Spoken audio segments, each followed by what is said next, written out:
Hi everyone, this is Dee Dee or Dara at Pickled Peppers Creative Cafe here with a quick video of a 12 by 12 paper pumpkin alternative.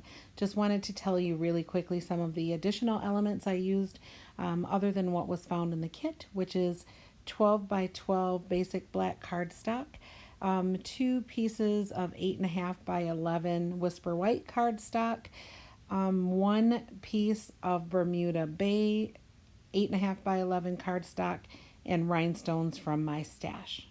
So the paper pumpkin I'm using is a past kit from March of 2016, a special edition. So let's get right to it. Like I said, I used the basic black as the base for it. So let's put this one aside and we'll actually start with this page. I'll set that aside for a minute. So some of the elements that are in the kit that I used is this die cut sheet, and I used one of the, if you can see, I'm filming at night, I'm sorry for that guys, the lighting isn't the greatest, but I used one of the larger pattern paper squares, and then I used one of the smaller squares, and that's all I used from that. So the larger pattern square here is 2.5 by 2.5. The smaller white square is 2 by 2.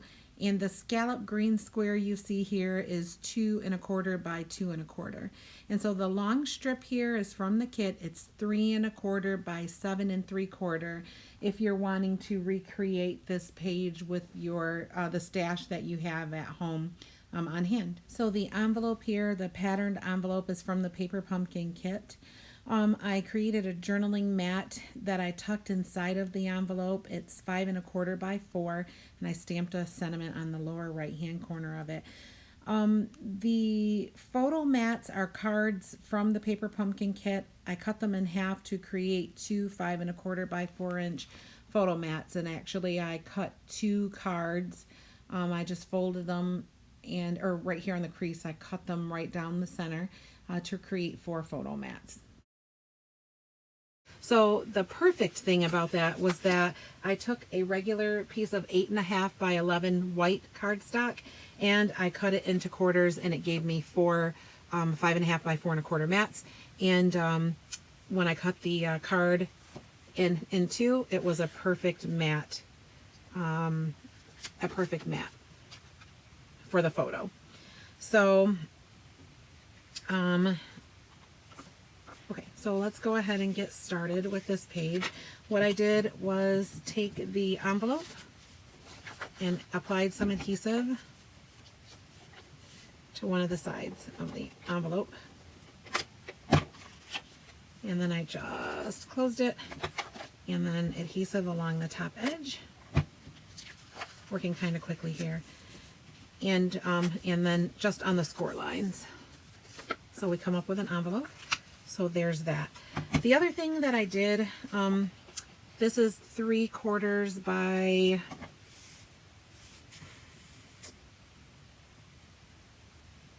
it looks like it's going to be 3 3/4.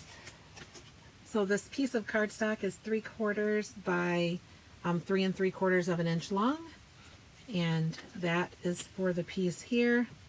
And then I took an 8.5 by 11 piece of Bermuda Bay cardstock, and I cut it lengthwise at 4.5 inches, evenly in two, and it served as an anchoring element to both pages. This is making me a little dizzy. I'm going to move it. So I started by, once I cut the piece of Bermuda Bay in half lengthwise, I just went ahead and added it to the left side of my base, and I left about maybe an inch here of a border. And then I am not huge on measuring. I eyeball everything. I am okay without it being exactly precise in most cases, not in all cases, but in most cases, you know, if it's a little bit off, it doesn't bother me. But so I left about an inch border here, and then maybe a 1/2 inch on the top and the bottom, and then I went ahead and placed it. I placed my card mats, and then I have a little, oh, I got a little makeup on that. I have a little bit of a secret for you. I didn't want to cut another card base. They came in the kit looking distressed already. Let me bring that up and see if you can see it. Maybe with the glare you can't. But it looks like it has been spritzed with color. Well, I didn't want to cut one of the 2 cards that I had left in the kit, so I actually did it myself. Can you see that? I actually did use a spritzer so that I wouldn't have to cut another card. And I am actually really pleased with the way it came out. So in the annual Stampin' Up! Annual catalog, you can find these little spritzers. These are actually Ranger. And I used the re-inker. The color that we're using is Bermuda Bay. So what I do is I add just a little bit of isopropyl, 70% isopropyl alcohol to the bottom of the spritzer, and then I fill it most of the way up with regular tap water, and then I used about maybe 10 to 12 drops of the Bermuda Bay re-inker, and I've been using this for a long time. I've used it in several classes, and I still have plenty of it left in the spritzer. And then I just used the regular Whisper White cardstock and spritzed it a few times, and voila, I have recreated what is done on the base there, so I didn't have to cut another card. So I was pretty pleased with that. So I'm going to go ahead and, like I said, when you use the card that's in the kit, if you do still have this kit, not sure what I did with the card base. Oh, there it is. When you cut it in half, it is going to cut, or each half of the piece will be 5 1/4 by 4. It fits perfectly on your card mat, which is 5 1/2 by 4 1/4. So there's a little bit of magic for you. I actually need to take that in a little bit. Usually when I'm placing my photo mats as well, I am the same way. I am not really hung up on measuring exactly. I'm okay with an eyeball. I just kind of try and make it even on each side as much as I can, and I'm okay with that. I'm good with that. I don't have to be perfect in that way. I am not bragging though. There are many other areas of my life that I am a perfectionist. It kind of drives me crazy, but this isn't one of them. This isn't one of them. I actually want to get projects done, and I don't want to spend all of my life doing it.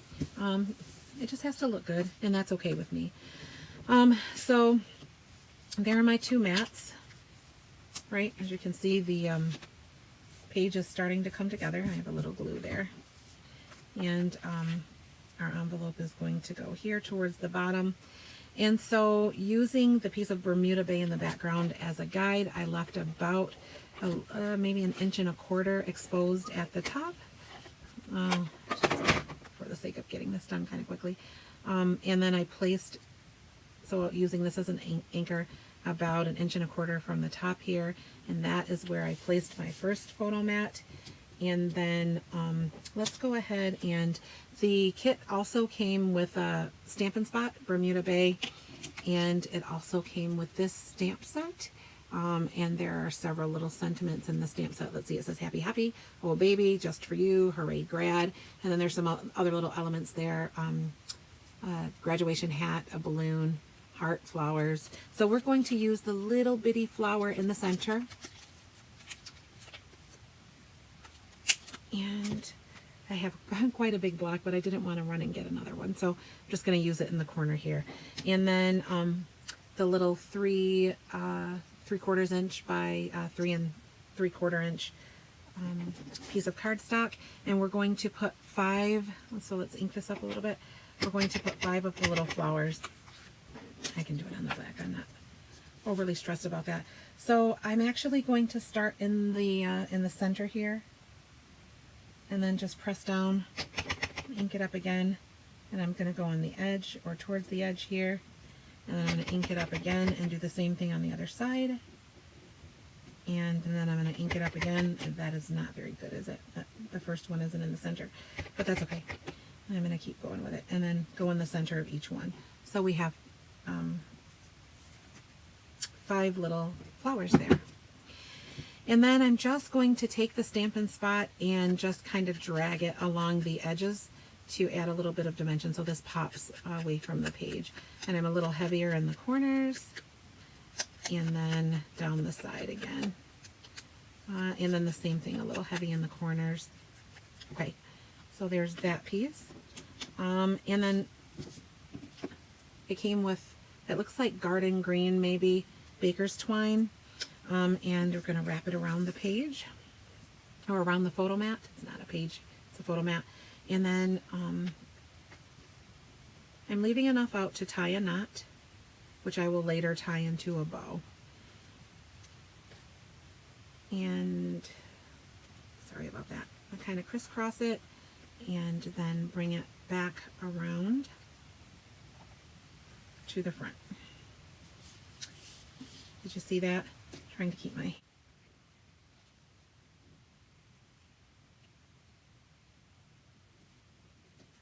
And then tie it in a bow. Let's go ahead and snip it. Although I'm not quite sure what I did with my scissors. There they are. And tie it in a bow.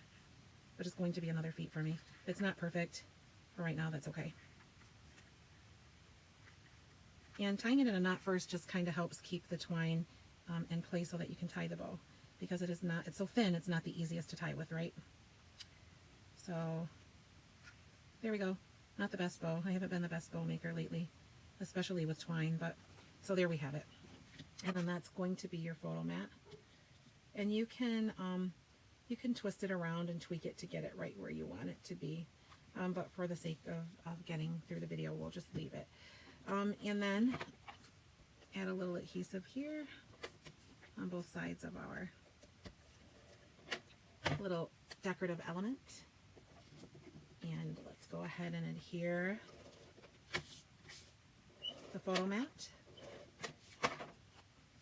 And so I am probably about maybe an inch off of the right edge there. And again, maybe about an inch to an inch and a quarter or so from the top. So that's the margin. And then I'm going to center the element, the stamped element that we made there. And that's that. So then the next thing is I used the butterfly thinlits from Stampin' Up. They are the butterfly thinlits, and I actually used a couple of the butterflies in the set. It comes with 3. So it comes with this great big butterfly, and then it comes with a medium-sized butterfly, and then it comes with a smaller butterfly. There we go. So that's what the butterfly thinlet comes with. We're going to put this one back because we're not going to use it. And so I used the Big Shot to cut these out. 2 of the butterflies are done in the Bermuda Bay. One in the Bermuda Bay, I'm sorry about that, and then one in Garden Green, and then the larger butterfly in Bermuda Bay. And introducing my magic box with a fox. You shake it up, shake it up, shake it up, and there's something magical inside. And voila, we have a die cut. Ta-da! In real life, though, you are going to use your Big Shot. And I actually got the idea of the magic box from my training, or my group of Stampin' Up! Demonstrators with my upline. And so in the open area here, and I'm not going to put down the envelope either, but we're going to just put a little bit of adhesive on the middle, on the center strip of the butterfly there. I just used my Scotch ATG, or Advanced Tape Glider gun, and then I'm just taking my fingers and dragging over the extra adhesive that shows through the intricate cuts of the butterfly, and then I'm going to just, oh no, you know what? I think I adhered the entire butterfly. I would use my big Xyron machine on a regular day, but so that we can work through this quickly, I'm going to go ahead and use the ATG. So it won't look the best here, but it's down. And the great thing about the ATG is that if you have extra adhesive, you can rub it away. And then gems I use from my stash. For me, it doesn't matter. But I have here from my stash some rhinestones, and I'm just going to cut a few, and we're going to add them to the center of the butterfly. And we need 3 of them.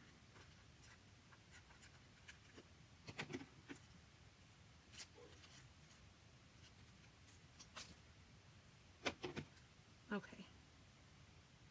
So I'm cheating and I'm using my fingers, but we're going to add a rhinestone towards the top, one in the middle, and one on the bottom. Let's go to the bottom first. That way we can make it kind of evenly spaced. Uh-oh, I lost a rhinestone. I should be using tweezers or my X-Acto blade with that. But,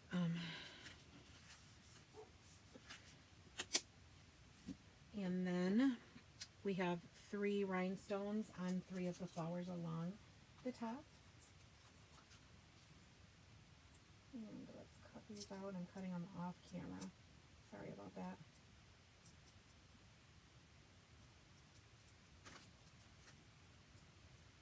And 1 in the center. And 1 on each end. And the 2 flowers in the center are left as is. And so you would adhere your envelope, and then inside of the envelope, I actually, I'll show you here, cut a mat. The mat is also 5 1/4 by 4 so that it fits into your envelope. And I've just stamped it with the Happy Happy, if you can see that. And there then is the finished product. So then the other side looks like this. And so to recreate it, once again, I didn't cut the card. I didn't want to do that. So I actually recreated the look. And we'll set that aside. Once again, the other half of the Bermuda Bay, the 8.5 by 11 piece of cardstock that I cut lengthwise at 4 1/4, and it's still 11 inches, so it's 4 1/4 by 11. I'm going to add some adhesive and leaving about 1 inch or so from the right border, and maybe 1/2 to 3/4 of an inch on top and bottom. I am just going to lay that piece of cardstock. I'm sorry, I don't know if you can hear my dogs barking. They're outside and it's dark, and I think they're ready for night-night. So this little belly band again came in the paper pumpkin kit, but I just used the flowers upright as an element. And then here are our photo mats. And as we did with I am so pleased with the way that turned out. So simple and such an economical way to approach this. But we'll go ahead and mount our double mat, our photo mats, so that they are ready.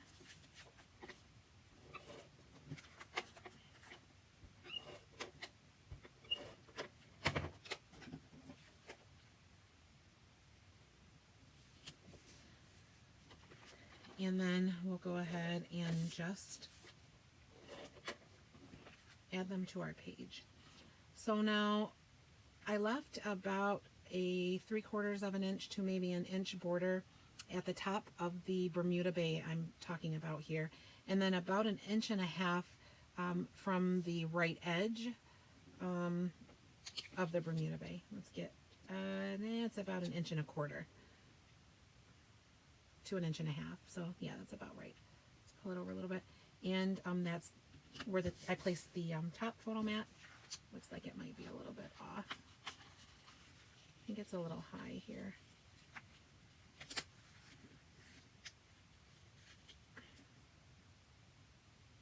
don't want to put my head in the way, I'm sorry, so it's hard to see. Okay. And then there's about 1.5 inches space between the two cards. Or I keep calling them cards, I'm sorry. The two photo mats, but then again, it's about 3/4 of an inch up from the bottom.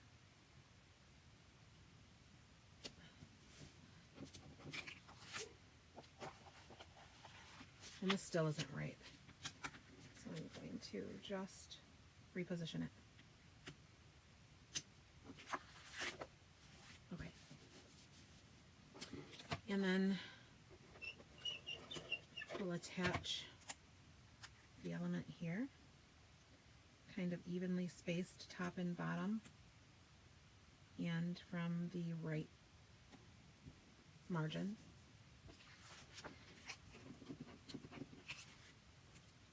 So this little element, I think it's scored. It's scored on 3 sides. If you can see that, I think it was intended to be used as a pocket. You see that? Was intended to be used as a pocket. I actually took my scissors and snipped it right off at the score marks. And so I used it as a flat element on the page.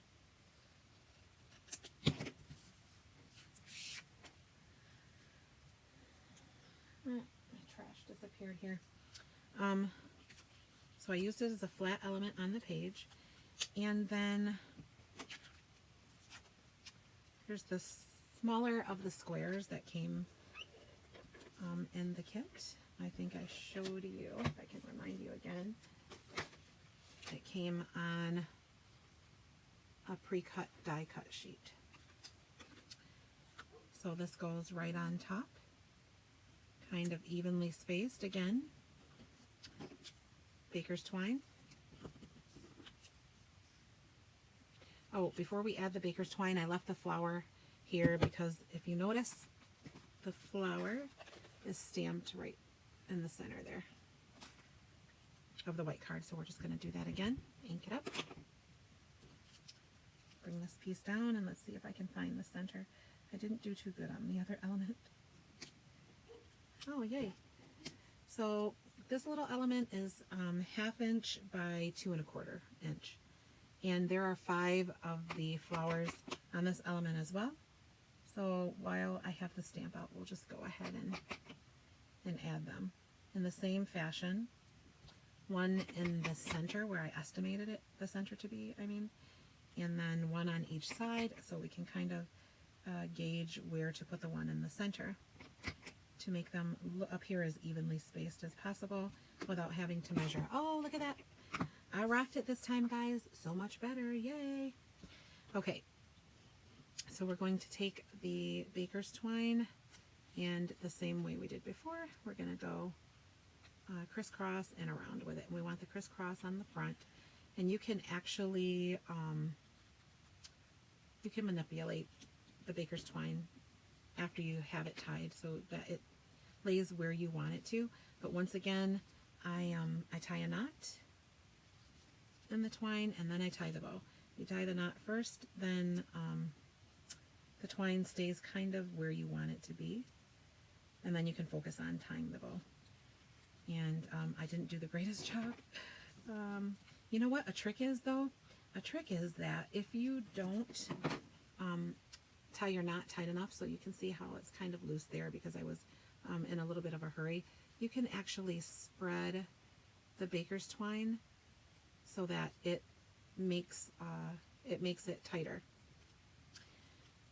And then go ahead and tie a bow. Since this is a decorative element only, I am not super stressed about where the twine is actually on the card, the little element here. Doesn't matter to me. It's just decorative. I'm not going to be adding a photo or anything to this element. So I'm not, once again, I'm not overly pressed about where the twine ends up. So I'm going to take up a lot of real estate with it so that I get it to fit where I want to. So I won't take the time to actually monkey around. I kind of shrunk the tail of my bow. Let's get that back up, open.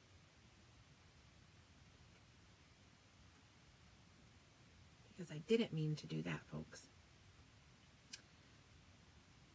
But so, there. And then the element here. Uh-oh. Mishap. Man down. All right. And then this element here. So I'm going to go ahead and attach